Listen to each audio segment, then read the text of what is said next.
Let's talk a little bit about breathing. I haven't mentioned this, but we want to breathe through our mouth. So when you're saying the syllable p and blowing out, before you do that, breathe in through your mouth.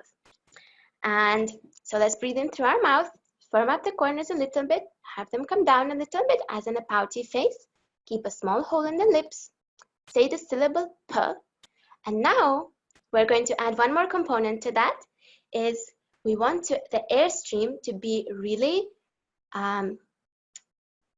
powerful. In a way, we want it to be powerful, so we're going to take our finger, our other index finger, and we're going to swing it in front of the airstream coming out of our mouth.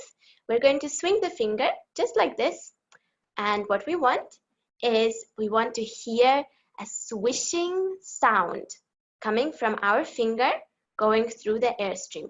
You're not going to be able to hear this from my video because I just don't think you can hear it through Zoom, but for yourself, I want you to hear your finger making a swishing sound through the airstream coming out of your lips. That means that your airstream is powerful enough to be able to get a sound on the head joint. Let's try it.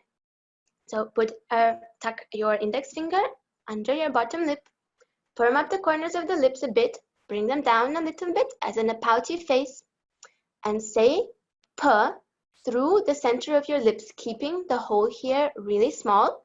And we're going to move our finger in front of the airstream. Let's try that.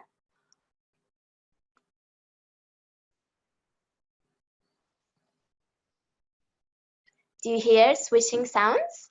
Like one of my little students, he calls it helicopter sounds. Let's try again and make sure that you can hear a swishing sound. So that means your airstream is strong enough. Let's try one more time.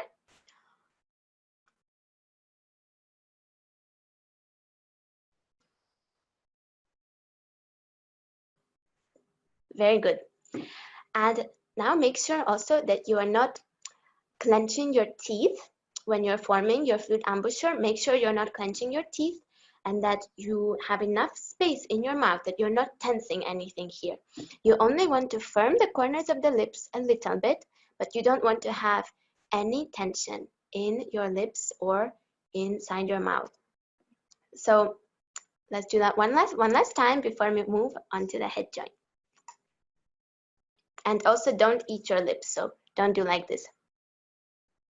Make sure you're not doing like that, but keeping the lips here relaxed, only firming a little bit in the corners.